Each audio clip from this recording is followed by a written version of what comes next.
Барлықтарыңызға сәлем, сіздермен бірге Гүлназ. Бүгін сіздерге алмалы пирог, яғни шарлотканың жүп-жұмсақ әрі биік болып шығатын табада пісіру жолымен бөлісетін боламын. Менімен бірге болыңыздар. Бізге қажетті заттардың барлығын толық төменгі описание бөліміне жазып кетемін. Сол жақтан астына түсіріп қарасаңыздар болады.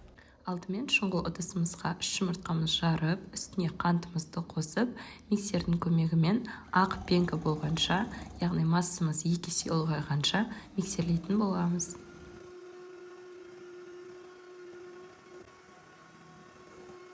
Міне сұйықтығымыздың үстінде осындай ақ көпіршіктер пайда болды.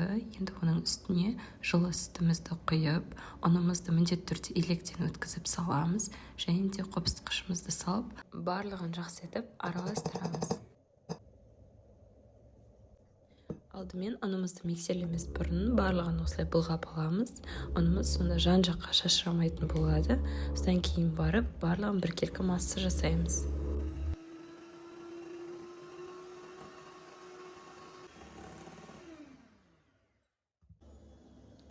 Оның үстіне сұйық майымызды құйып, жақсы етіп барлығын араластырамыз. Міне біздің қамырымыз осындай сұйық қаймақ тәріздес болып шығады. Одан кейін салмамызды дайындауға кірісеміз. Ол үшін бізге 2 алма қажет болады. Ортасындағы сүйектердің барлығын алып тастаймыз. Алмаларымды осы видеодағындай етіп ұзынша етіп турап шықтым. 2 түрде. Сіздер өз қалағандарыңызша турасаңыздар болады.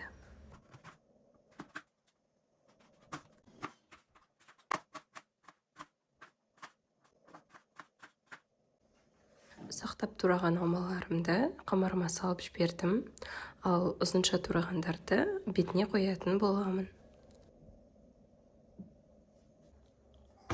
Алдымен пешімізді қоспай тұрып, табамыздың астын осылай сары маймен барлығын жақсы етіп жағып шығамыз.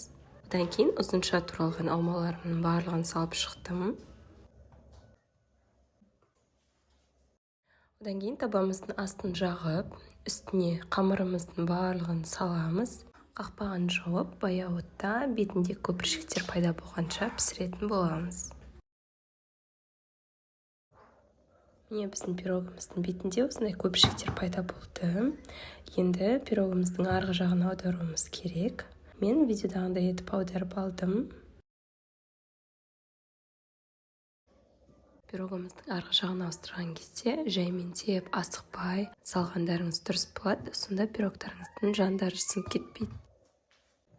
Міне біздің пирогымыз толықтай пісіп шықты. Мен қант ұнтағымен әсемдедім. Сіздер өз қалағандарыңызша әсемдесеңіздер болады. Бұл рецепт табада пісетін алмалы пирогтардың ең сәттісі десем де болады. Себебі күшті болып көтерілді, және де жүп-жұмсақ болып шықты.